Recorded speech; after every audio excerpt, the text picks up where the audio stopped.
बिस्मिल्लाहिर्रहमानिर्रहीम। अस्सलाम वालेकुम डियर स्टूडेंट्स। आई होप कि आप इसके लेक्चर अच्छे जा रहे होंगे। और लास्ट टाइम हमने chapter number 3 question 4 MDCAT का यूनिट 2 स्टार्ट किया हुआ था। उसमें हमने जो प्रीवियस टॉपिक डिस्कस किए थे उसमें हमारे पास रेस्ट, उसके बाद डिस्टेंस, डिस्प्लेसमेंट, वेलोसिटी और एक्सेलरेशन शामिल थे। आई होप कि वो तमाम टॉपिक आप लोगों को समझ आ गए होंगे। और वैसे भी मसला आप लोगों के ग्रुप में मुझे बहुत अच्छा फील होता है कि जब आप लोग कोई क्वेश्चन वगैरह पूछते हैं।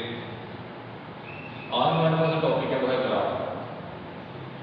ग्राफ को हम डिस्कस करना चाहेंगे। फर्स्ट ऑफ ऑल ग्राफ क्या होता है?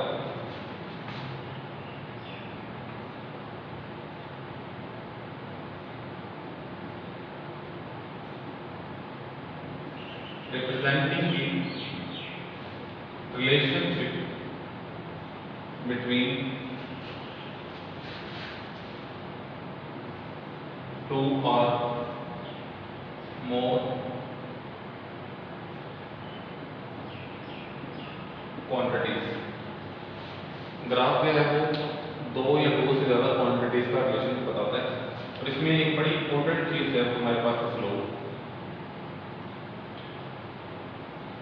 बेसिकली स्लोप क्या होता है?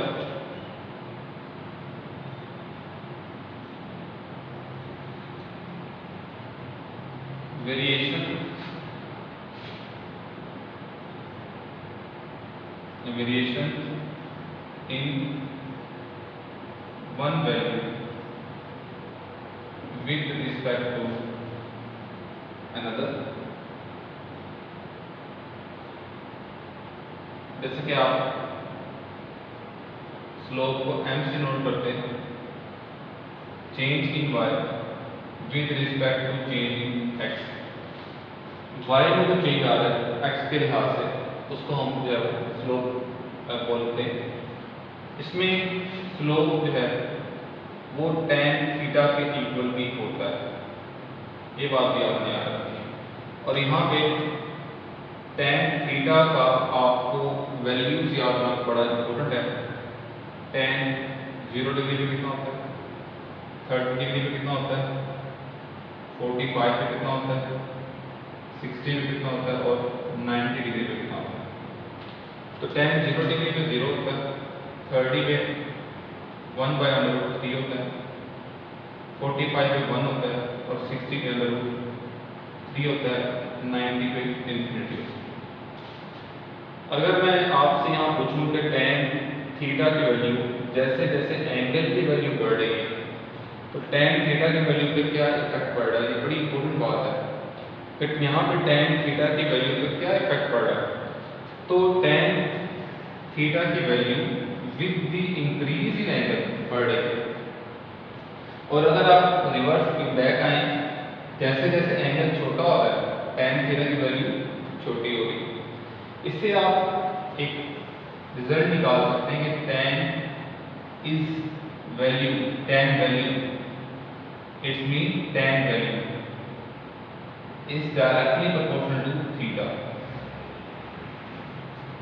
ये मैंने बात बताई है, इज टू मच इम्पोर्टेंट।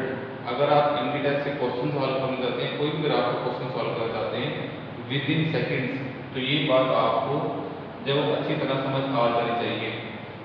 और आप मेरे साथ जरूर रिपीट करें कि tan की value with the increase in angle क्या होगी, tan की value with the decrease in angle क्या होगी। तो ये एक जनरल से ये सारी वो बातें तो आप लोगों ने पहले पढ़ी हुई है। अब हम ग्राफ की टाइप्स की बात करते हैं।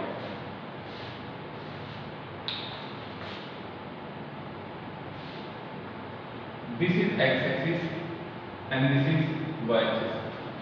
तकरीबन आपका सारा टॉपिक ग्राफ का अभी इसी डायग्राम के अंदर कंप्लीट हो जाएगा। यहाँ पे हम मोस्टली इंडिपेंडेंट क्वांटिटी को प्लेस करते हैं और इस एक्सिस के ऊपर हम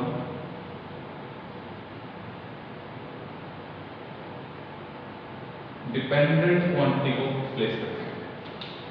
एक मैं इसमें ग्राफ बनाना जो कि ऐसा है।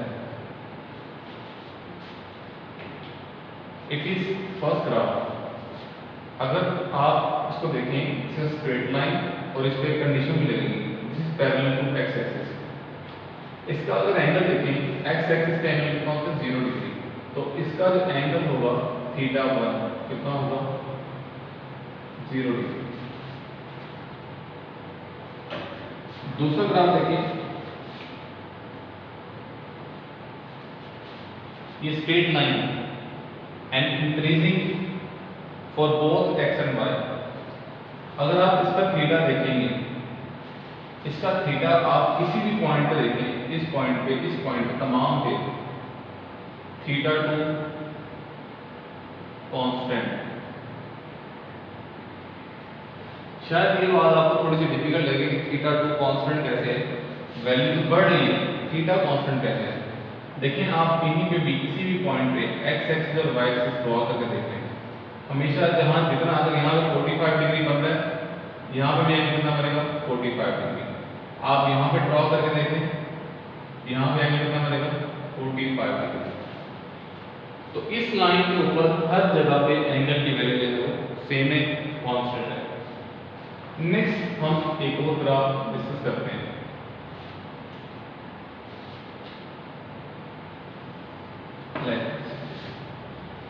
This is graph number 3 and its angle is theta 3. इसका एंगल क्या हो रहा है, इसका एंगल डिक्रीज हो रहा है, डिक्रीजिंग। अब हमें कैसे पता चला कि ये डिक्रीज कर रहा है? तो अगर आप इसको देखें, विदिशा हमने यहाँ हर पॉइंट पे एंगल निकाले हैं। अगर आप इस ग्राफ से भी एंगल निकालें, जैसा कि आप इस पॉइंट पे एक्सिस ड्रॉ करें, यहाँ एंगल ये वाला है। आप अगर आप यहाँ ड्रॉ करते हैं, यहाँ एंगल छोटा हो जाएगा, और ड्रॉ करें एंगल छोटा हो जाएगा। इस ग्राफ में कर्व नीचे की तरफ आ रही है, इस तरफ बेंड हो रही है, इसमें थीटा डिक्रीज कर रहा है, क्योंकि ये हमारे पास है वो झुक रही है किसकी तरफ, एक्स एक्सिस की तरफ। जब ये ग्राफ एक्स एक्सिस की तरफ झुक रहा है, वो कर रहा है, तो इसका एंगल डिक्रीज हो गया। इसी तरह से एक फोर्थ ग्राफ यहाँ पर डिस्कस करूँगा। अच्छा मैं यहाँ पे मुझे बोर्ड पे रश काफ़ी हो गए, इन तमाम चीज़ों में इसको यहाँ पर यूज कर रहा हूँ। एंगल वाली बात मैंने आप लोगों को समझाई। तो ये 3 ग्राफ हो गए। अब फोर्थ ग्राफ,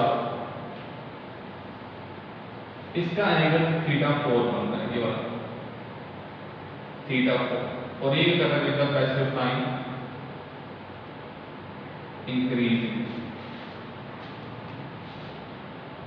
आप जहां पे मर्जी देखें, इसका जो है इसकी जो ये कह लें कि हमारे पास with the passage of time X axis से कहाँ उठता जा रहा है, ऊपर उठता जा रहा है, इसका एंगल जो है हमारे पास इंक्रीज हो रहा है। अब यहाँ पे मैंने सारी बातें बता दी हैं। अगर आप अब ये सारी वैल्यूज आपके माइंड में हैं, तो अब अगर हम स्लोप की बात करें, फर्स्ट ग्राफ की m1 tan थीटा 1, थीटा चूंकि 0 है तो हमारे पास स्लोप भी क्या आ जाएगा 0। m2 की बात करें, tan थीटा 2, थीटा 2 क्या था, कांस्टेंट था, तो स्लोप भी क्या है कांस्टेंट। m3 की बात करें,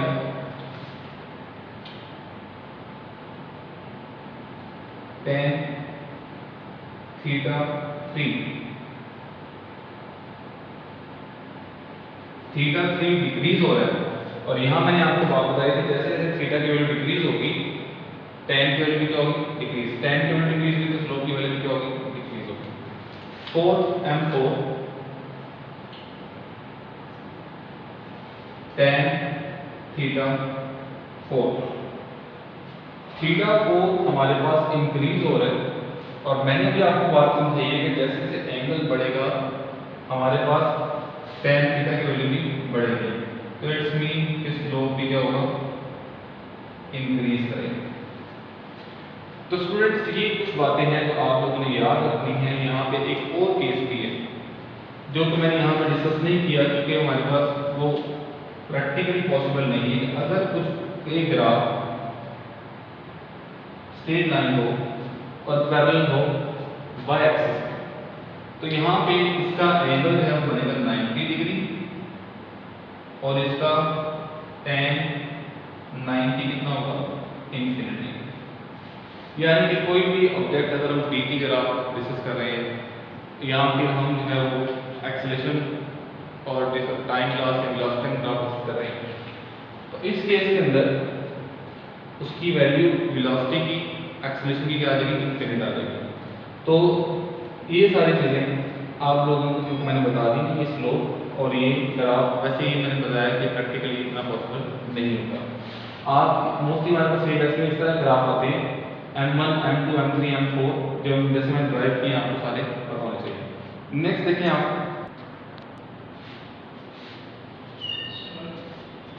नेक्स्ट आप देखें हमारे पास जो ग्राफ्स हैं इनमें से अगर हमारे पास इन्हीं ग्राफ को मैं डिस्कस कर रहा हूँ with respect to dt and vt graph, अगर हमारे पास dt ग्राफ होगा या फिर vt ग्राफ होगा, फिर क्या होगा, ये सारी कुछ बातें जो आपको MCQ जो है वो विद इन सेकेंड सॉल्व करने में जो है वो हेल्पफुल रहेगी। अगर हमारे पास इस तरह से ग्राफ है, दिस इज वन, ये वन था हमारे पास, ये हमारे पास सेकंड, ये हमारे पास थर्ड था, ये हमारे पास फोर्थ ग्राफ। इसी तरह से ये हमारे पास फर्स्ट ग्राफ था, ये हमारे पास सेकंड, ये हमारे पास थर्ड और ये हमारे पास फोर्थ। अगर हम इनके फंक्शंस को डिस्कस करें, ग्राफ वन की बॉडी कहाँ है, body is at rest, body is at rest. Number 2 बात करें, सेकंड ग्राफ, बॉडी में मोशन है कि नहीं, मोशन है, किस तरह की मोशन है, dt। अब इसका स्लोप मैंने बताया ना, change by with respect to x, इसका स्लोप क्या होगा, ग्राफ कैसा है, कांस्टेंट। अब body is moving, body is moving with uniform velocity.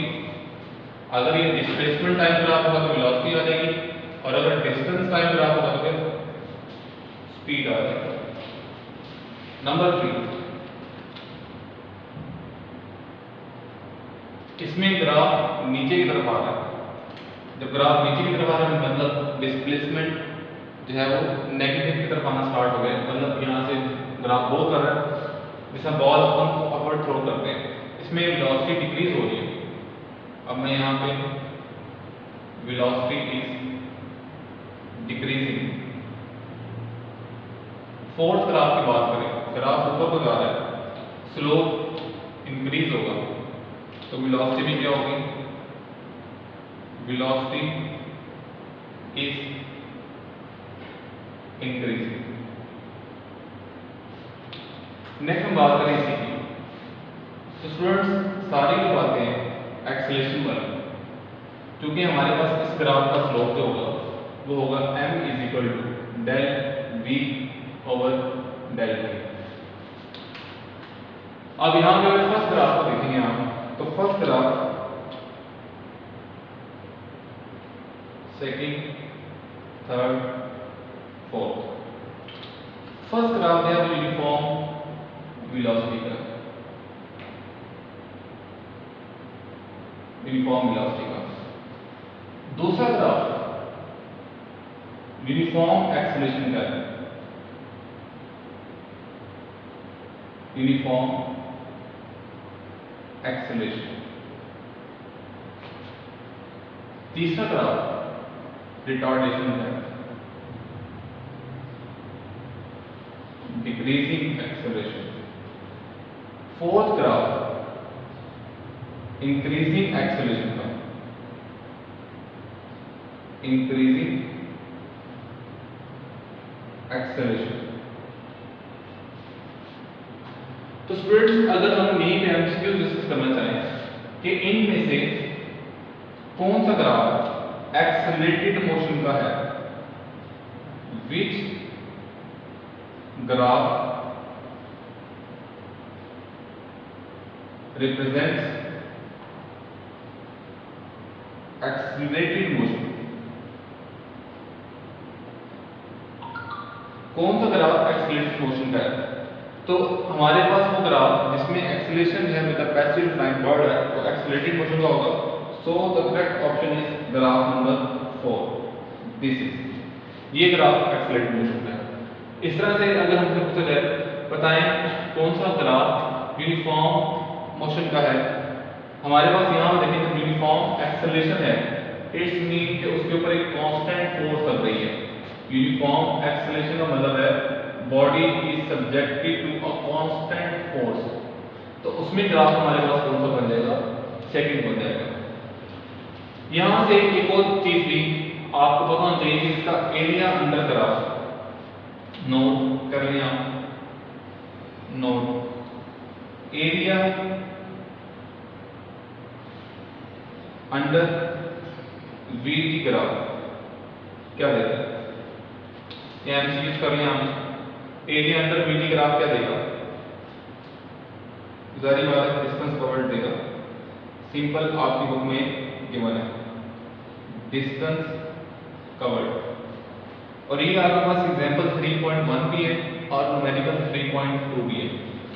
अब यहाँ से हमारे पास कुछ ऐसा ग्राफ भी है जो हम डिस्कस करते हैं जो हमारी बुक के अंदर है और बड़ा जो है वो इंफॉर्मेटिव ग्राफ है और एमटी कैट में से ये ग्राफ आया भी हुआ है। अगर हम इस ग्राफ को देखें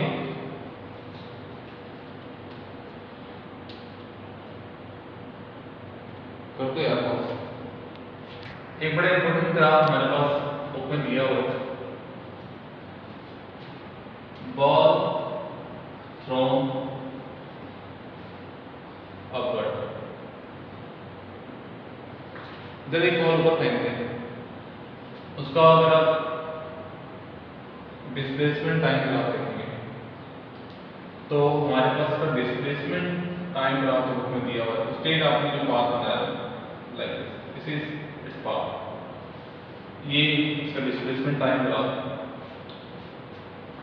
अगर हम वीटी ग्राफ इसकी बात करेंगे, वीटी ग्राफ, तो वीटी ग्राफ इसका डिफरेंट है।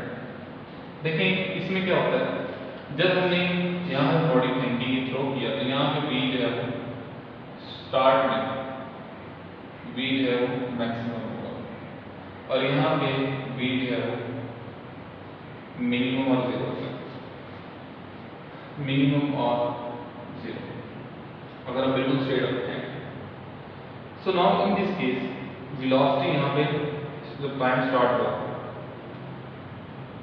तो वेलोसिटी जो है यहाँ पे बिल्कुल स्टार्ट में मैक्सिमम है, तो ग्राफ जारी बात है स्टार्ट हो और हाफ पाथ में जब है जीरो, ये ग्राफ है। और जब नीचे आ रही है अब इसकी डायरेक्शन रिवर्स हो गई है तो v की वैल्यूज भी नेगेटिव में आ जाएंगी और ग्राफ इस तरह से जाएगा। It is for upward motion, for upward motion and this is for downward motion। ये सारी बातें हमारी बुक में लिखी हुई टेक्स्ट बुक के अंदर, अब आप वहां पर भी देख सकते हैं आपको। नेक्स्ट हम डिस्कस करते हैं एमसीक्यू, इससे रिलेटेड एमसीक्यू हमारे पास है।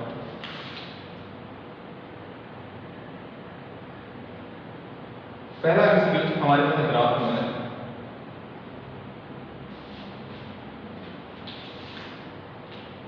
ओरिजिन वैल्यू 0 1 2 3 4 5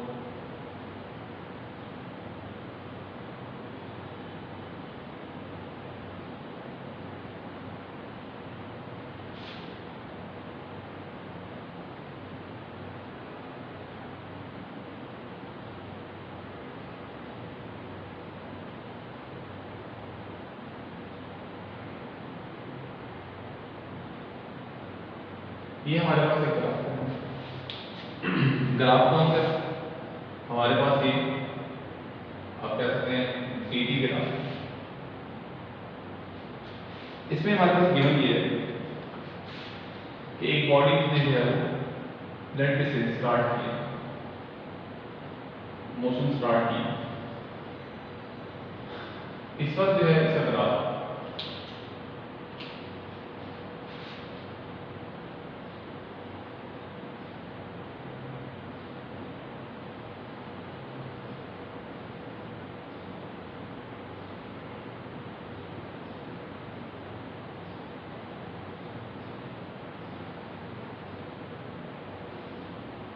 ये बॉडी मोशन हमसे पूछा गया बताएं इस मोशन में डिस्प्लेसमेंट और डिस्टेंस आप लोगों ने फाइंड आउट करना है।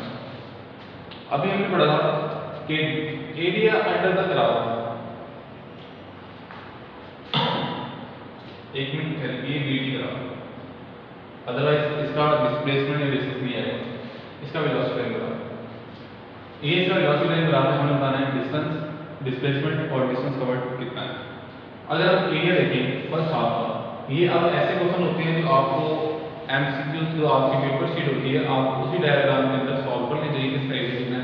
अगर आप इस ट्रायंगल लेके देखेंगे ये है 4 और हाइट इसकी आ रही है दिस इज 5, हाइट इसकी है 5 into 4 20 by 2 it is 10 metre, 10 metre दिया गया।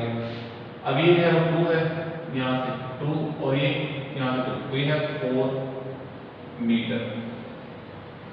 इसका एरिया देखेंगे यहाँ पे 1 2 3 4 और यहाँ से 2, तो 2 इसकी जो है वो हाइट है, विड्थ जो इसकी 4 है, इसका 8 मीटर।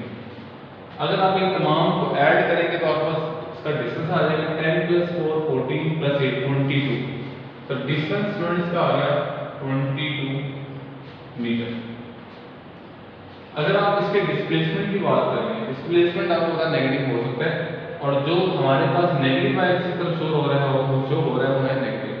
सो 10 + 4 तो नहीं करेंगे, 10 - 4 6 और 8 14 मीटर। इसका हमारे पास क्या आएगा displacement. So this will be the answer of this MCQs. और अगर आप देखें हमारे पास है एमसीक्यूज में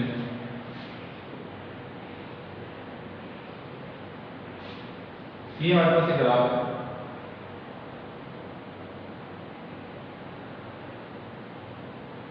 this is of PT graph and representing a straight line. इसमें ऑप्शन हमें दिए हैं from above graph which of following is taken, from above graph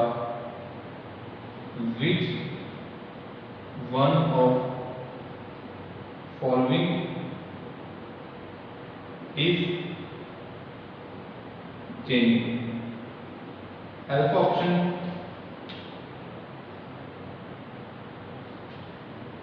acceleration,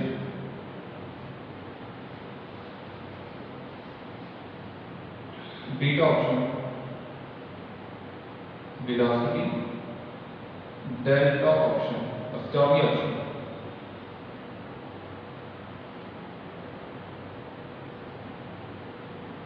distance from origin, delta option all of above। तो यहां से पहले हमें देखना पड़ेगा ग्राफ कैसे, क्योंकि इसमें थीटा क्या है कांस्टेंट, तो स्लोप क्या होगा constant m = delta d / delta t which is equal to constant. इसका मतलब वेलोसिटी तो कांस्टेंट है, ये चेंज नहीं होगी, ये वाला ऑप्शन ऊपर रखो। जब वेलोसिटी चेंज नहीं हो रही, v कांस्टेंट है, तो डेल्टा v कितना हो गया 0, तो एक्सेलरेशन कितना हो जाएगा, एक्सेलरेशन हो जाएगा 0, एक्सेलरेशन कितना हो गया 0। उसके बाद अगर हम देखें डिस्टेंस फ्रॉम रीजन, जाहिर बात है बॉडी मूव करती हुई जा रही है, डिस्टेंस होने से चेंज हो रहा है, so Charlie is the correct option. Delta all of the above भी रॉन्ग होगा। अब इसी एमसीक्यूज के अंदर देखिए बीटी ग्राफ से हमने कितनी सारी चीजें बता दी हैं। शायद आपके पास कोई ऐसा एमसीक्यू होता जिसमें आपसे पूछा जाता अगर मैं इसी ग्राफ को इसमें दे दूं कि what is the acceleration of graph from what is the acceleration of object from this graph. अब आप कहें सर ये तो बीटी ग्राफ है, इसमें तो हम स्लोप देंगे तो वेलोसिटी आएगी, इसमें तो सर हमारे पास जो है वो एक्सेलरेशन ही पता चल सकता, तो एक्सेलरेशन इसका पता चल गया। अब कैसे बदल गया आपको पता है सारा, मैंने सॉल्व करके बता दिया। तो इस तरह से आपके पास आ सकते हैं ग्राफ। इस तरह से हम एक और ग्राफ देखते हैं।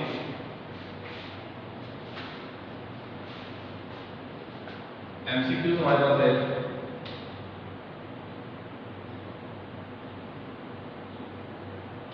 इसके अंदर हमारे पास एक ग्राफ है, उसमें हमारे पास दो ग्राफ दिए हुए हैं।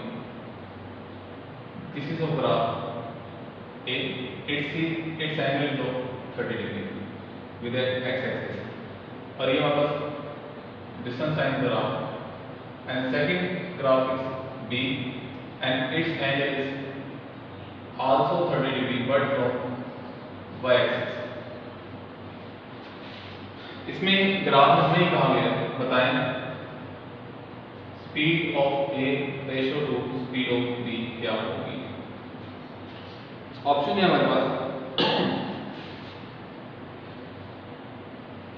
ऑप्शन हमारे पास है alpha √3, beta option 1/√3, Charlie option 1/3, delta option 2/√3। अब इस तरह ग्राफ हमारे पास बड़ा सिंपल और इजी है। कैसे? हमारे पास इसका एंगल पहली बात में एक्स एक्सिस से होते ग्राफ बी का, तो जो थीटा बी है हमारे पास कितना बनेगा 60 डिग्री। आपको पता है हमारे पास ये है वो डिस्टेंस टाइम ग्राफ है, इसका स्लोप का देगा हमें स्पीड देगा। तो वी ए की अगर बात करें, V A is equal to tan 30 that is equal to 1/√3, और अगर वी बी की बात करें tan 60 that is equal to √3।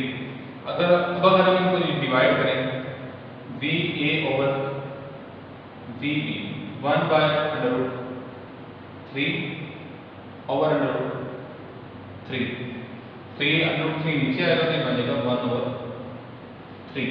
So correct option is 4। यहां से एक और MCQ, from above graph which is moving faster। Above graph से बताएं कौन जैसा ऑब्जेक्ट जो है ए अभी फास्टर मूव कर रहा है, तो सिंपल सा इसका आंसर है। वैसे तो इसकी सारी कंप्लीट ये वाली कैलकुलेशन भी की जा सकती है, बट इन इंट्री टेस्ट आप लोगों को जो है वो बड़ा प्रिसाइजली चलना पड़ता है, आपको बड़ा एक्यूरेटली चलना पड़ता है, टाइम मैनेजमेंट करना पड़ती है।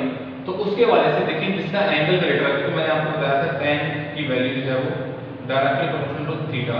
तो आपको पता है बीटा का एंगल बी ग्राफ बी में ऑब्जेक्ट है उसका एंगल है बड़ा 60 degree. So B is moving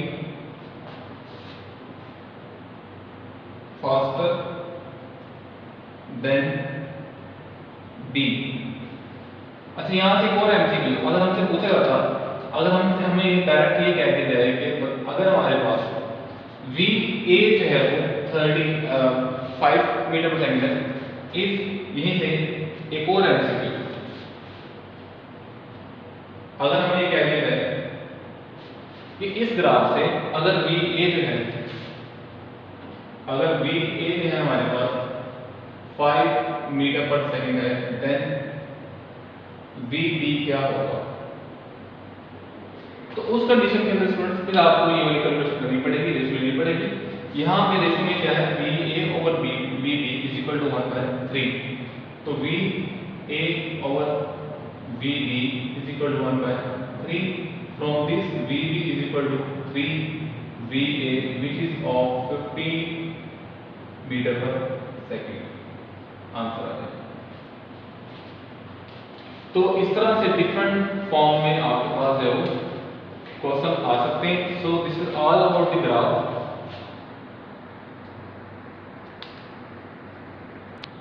तो स्टूडेंट्स ये हमारे पास है ग्राफ। नेक्स्ट हमारे पास जो टॉपिक है वो है इक्वेशंस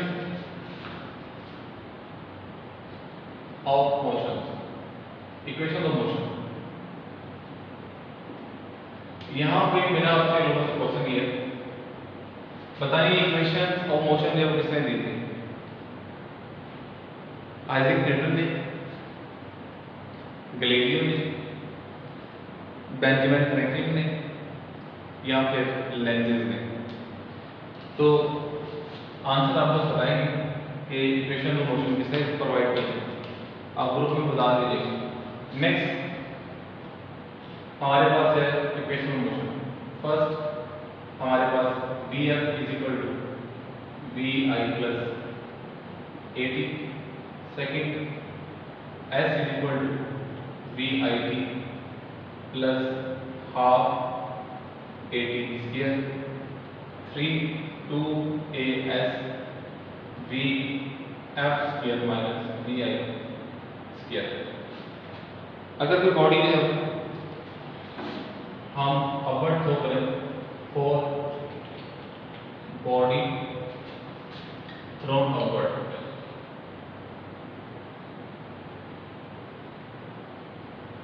इस तरह से for a body thrown downward, उसकी भी इक्वेशन आ जाएगी। जब बॉडी को ऊपर थ्रो करते हैं तो उसका हमारे पास जो एक्सेलरेशन का साइन नेगेटिव होता है। Vf is equal to Vi minus GT। S is equal to VIT minus half GT square minus 2AS। यहाँ A करने के साथ क्योंकि अभी मैंने आपको फॉर फ्रीली फॉर्म बॉडी का लिखा हूँ, वो इक्वेशन वो डिफरेंट होती है, वो और भी कम हो जाएगा। Minus 2AS is equal to VF square minus VI square. Downward motion के लिए एक्सेलरेशन का साइन पॉजिटिव होता है, तो सारी सेम ही आ जाएंगे जैसा कि यहाँ पे सारी वैसे आ जाएंगे। यहाँ पे कुछ पॉइंट्स हैं जो आप लोगों को पता होना चाहिए, कुछ कंडीशन है। उसके बाद हम फ्रीली फॉर्मिंग बॉडीज की तरफ भी आते हैं। कंडीशंस क्या है यहाँ पे? ऑल क्वांटिटीज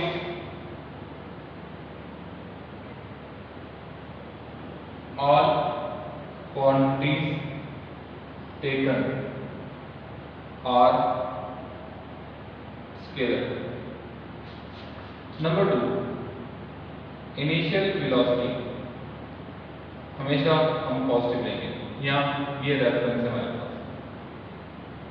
इसके लिहाज से हम तमाम क्वांटिटीज को साइन जो है वो असाइन करेंगे।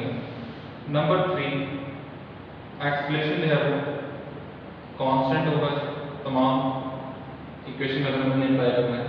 नंबर 4, फॉर इनर्शियल फ्रेम्स, तो ये सारी की सारी इनर्शियल फ्रेम्स के लिए। अगर आप फॉर फ्रीली फॉलिंग बॉडी,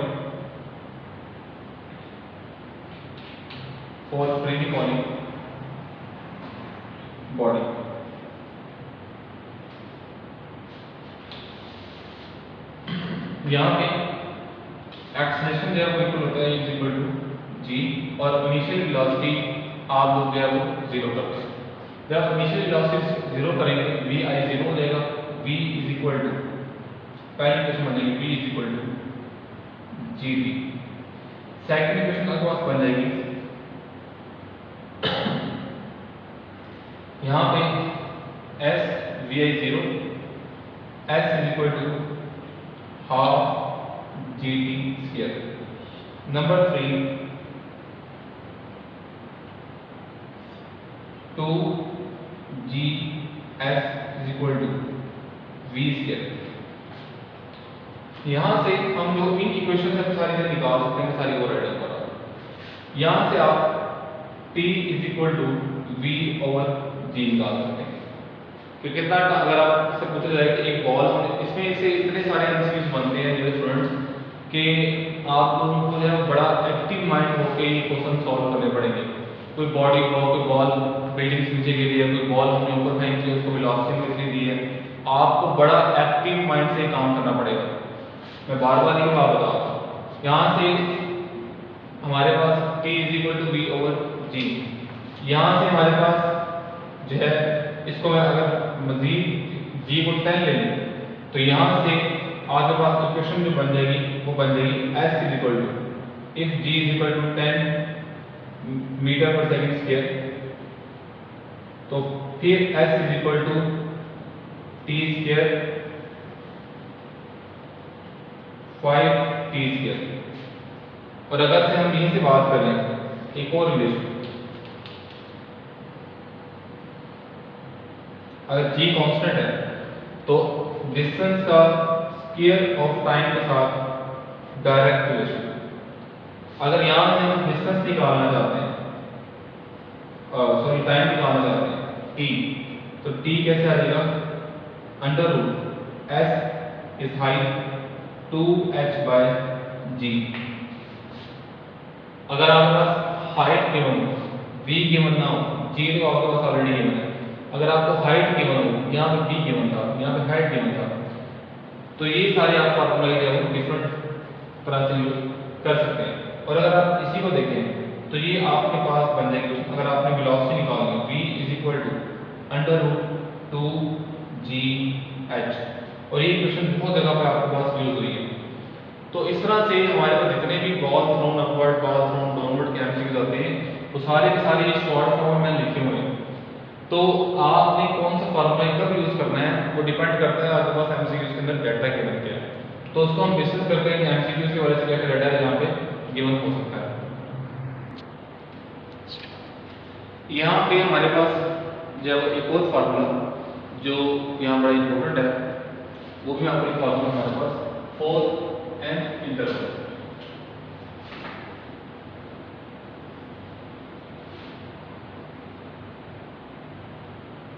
अगर हमसे किसी भी टाइम में पूछ जाए, यहाँ क्योंकि मैं अभी अब उसका एमसीक्यू आपको करके दूंगा, फिर आपको मोस्ट क्लियर हो जाएगा।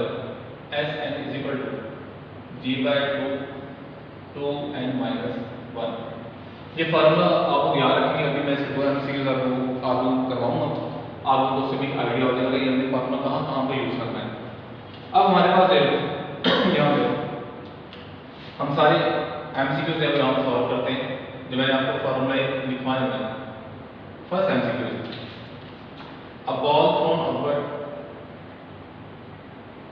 a ball thrown upward with v is equal to 49 meter per second, then time to reach its maximum height will be। तो ये कितनी देर में अपनी मैक्सिमम हाइट तक पहुंचेगी। इसके ऑप्शन हैं स्टूडेंट्स, वो है 5 सेकंड, 10 सेकंड, 15 सेकंड, 20 सेकंड। अभी मैंने आपको एक फार्मूला लिखवाया था t is equal to v by g। तो स्टूडेंट सी फार्मूला हमारे पास time required for maximum height है। अगर आप इसमें वैल्यू पुट करेंगे g यहाँ पर आप 9.8 लेंगे, so it is equal to 5 second. अब यहाँ पे अगर हमसे पूछा जाता, यहाँ से मैं और एमसीक्यू बना रहा हूँ, टाइम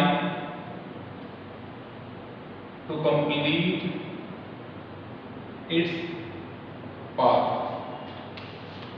या time to complete its path में ऊपर गए फिर नीचे आए, तो t कितना होगा 2v बाय g, डबल हो जाएगा, that is equal to 10 second. अगर मैं यहाँ पे ये पूछूं कि इसकी मैक्सिमम हाइट कितनी होगी, maximum height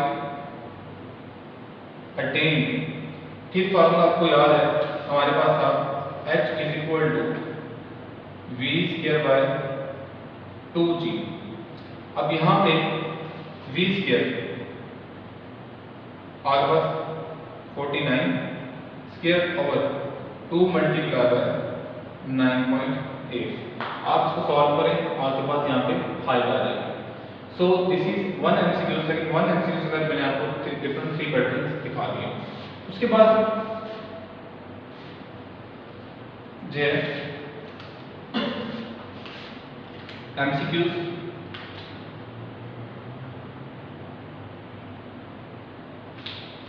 a ball is dropped from certain height, a ball is dropped from certain height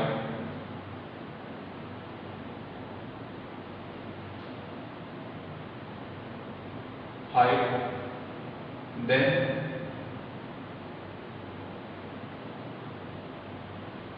distance covered in first, second will be। अगर हम एक बॉल फेंकेंगे उसको सर्टेन हाइट से, तो बताएं वो फर्स्ट सेकंड में कितना डिस्टेंस कवर करेगा। Alpha option 5 metre, beta option 10 metre, Charlie option 2.5 metre, delta option 15 metre. अब इसके लिए मैंने आपको फॉर्मूला सिंपल वाला था। टाइम हमारे पास कितना है, पहले सेकंड है, फर्स्ट सेकंड, उसमें हमने जो है वो डिस्टेंस कवर निकालना है। एक्सेलरेशन हमारे पास कितना है जी। अब देखें s equal to half D square वाला फॉर्मूला था, उसको मैंने आपको बड़ा प्रिसाइज करके बताया था 5 इंटू टी स्क्वायर। यहाँ पे सिंपली आपके पास direct s equal to 5 1 square कितना आ जाएगा 5 मीटर।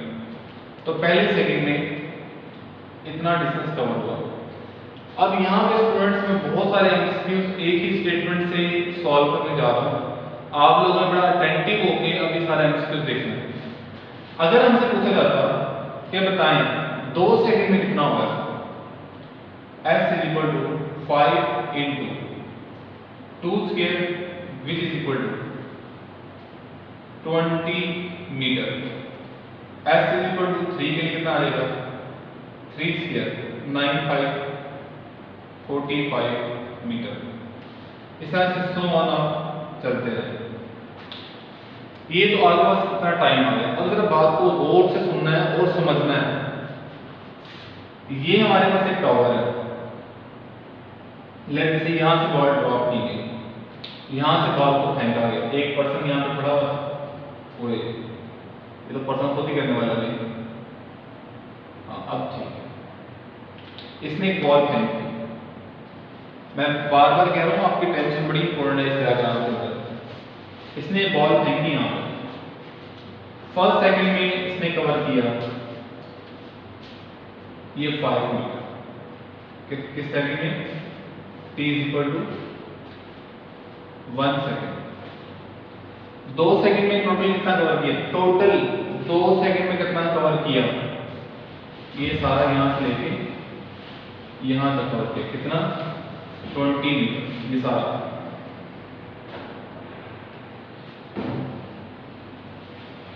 20 मीटर। कब, जब टाइम 2 सेकंड।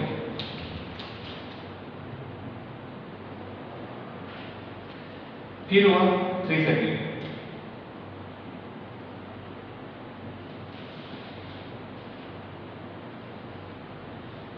सेकंड में कितना वर्क किया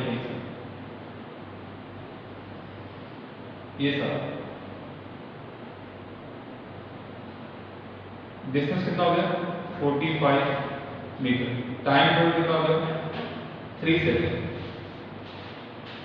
अब आप कहेंगे सर आप तो बड़ा एम्फसाइज कह रहे थे इसमें बड़ी इंपॉर्टेंट बात है, इंपॉर्टेंट बात है, हमें तो पता नहीं है ये तो सारी वही बातें सिंपल, आप तो कोई इतनी अटेंटिव इतनी कुछ घबराने वाली बात नहीं बताई। इसमें यहाँ की है पड़े एक बात, अगर मैं सिर्फ ये पूछता ये है कवर्ड इन फर्स्ट सेकंड, ठीक है, अगर यहाँ पे कवर्ड इन फर्स्ट है, अगर यहाँ होता covered after 2 second, 2 second after 2 second, तो फिर ये आंसर है, आफ्टर 3 सेकंड ये आंसर है। अब बड़ी इंपॉर्टेंट बात है, अगर यहाँ पे जस्ट होता इन सेकंड सेकंड, अब यहाँ पे आफ्टर और इन का जस्ट डिफरेंस है।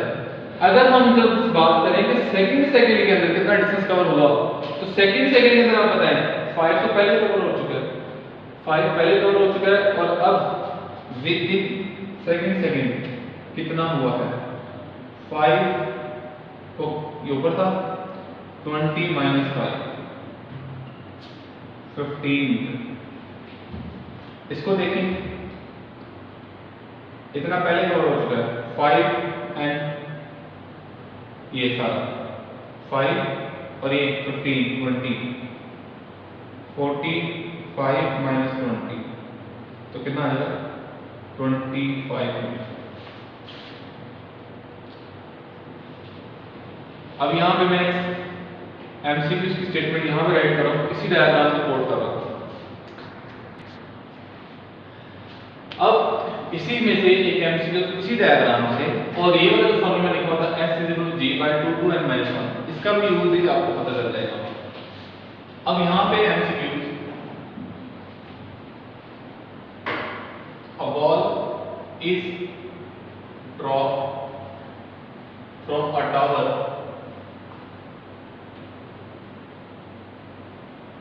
then distance covered in first, second and third seconds will be, बताएं इन सेकंड्स के अंदर कितना डिस्टेंस कवर होगा। अल्फा ऑप्शन आपके पास है 5 15 35 मीटर, बीटा ऑप्शन 15 25 45 मीटर, चाबी option 5 15 25 metre, delta option 10 25 and 55 metre. अब हमने ये आंसर है कि फर्स्ट सेकंड में, थर्ड सेकंड में और थर्ड सेकंड में कितना डिस्टेंस कवर होगा। अब जो मैंने आपको ये सारा तो मैंने आपको डायग्रामेटिकली दिखाया करके बताया, लेकिन आपके पास एडी टेस्ट के अंदर टाइम नहीं होगा कि आप डायग्राम जो ड्रॉ करें, लेकिन ये बात तो क्लियर है कि आपको पहले सेकंड में कितना डिस्टेंस कवर होता है, दैट इज 5। अब इस फॉर्मूले में देखिए सेकंड में कितना होगा, n फिर आएगा 2 2 4 -1 3 g/2 को आप कर लें डायरेक्ट 5 2n - 1, आप इस फॉर्मूले को भी शॉर्ट कर लें, s कितना आ गया 5 * 2n - 1। सेकंड के लिए सेकंड के अंदर कितना डिस्टेंस कवर होगा, आफ्टर नहीं सेकंड के अंदर, s = 5 * 2 यहाँ पे 2 2 4 -1 3, तो आंसर आ जाएगा 15 मीटर। थर्ड सेकंड में कितना होगा 5 * 2 3 6 -1 कितना आ जाएगा 5, तो कितना आंसर आ जाएगा 25 मीटर। सो फर्स्ट सेकंड में कवर हुआ 5, सेकंड में कवर हुआ 15, थर्ड सेकंड में कितना हुआ 25। So Charlie is the correct option.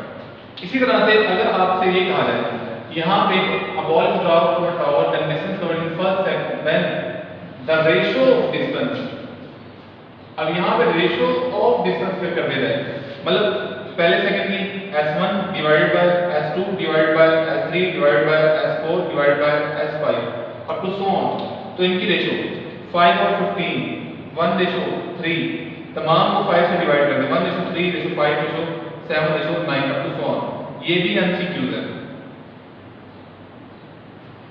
तो स्टूडेंट इस तरह के एमसीक्यूज हो सकते हैं। यहाँ से एक और एमसीक्यू कि यहाँ पे अगर आपको पूछा जाए कि लास्ट सेकंड के अंदर कितना डिस्टेंस कवर हुआ है, तो डायरेक्ट ये वाला फॉर्मूला आ जाएगा, n कितना है लास्ट, वो हमें गिवन नहीं है। यहाँ पे हमसे ये पूछा जा सकता है कि देखें हमारे पास वो अगर ये बोले कि हमारे पास एक बॉल जो है वो टावर से गिरी है और उसने टावर से गिरते हुए 10 सेकंड का टाइम लिया, यानी कि हमने एक बॉल एक बिल्डिंग से फेंकी, वो 10 सेकंड के बाद नीचे गिरी है। बताएं 10 सेकंड के अंदर, 10वें सेकंड के अंदर कितना डिस्टेंस कवर होगा? तो आप यहाँ 10 पुट करेंगे, 2 10 और 20 - 1 19, 5 × 19 करें, आंसर आ जाएगा। तो इस तरह से आप किसी भी सेकंड के अंदर आप डिस्टेंस कवर बता सकते हैं। अदरवाइज अगर आपने ये निकालना हो कि आफ्टर 10 सेकंड, तो फिर आपके पास ये वाला फॉर्मूला आएगा 5 × t² वाला।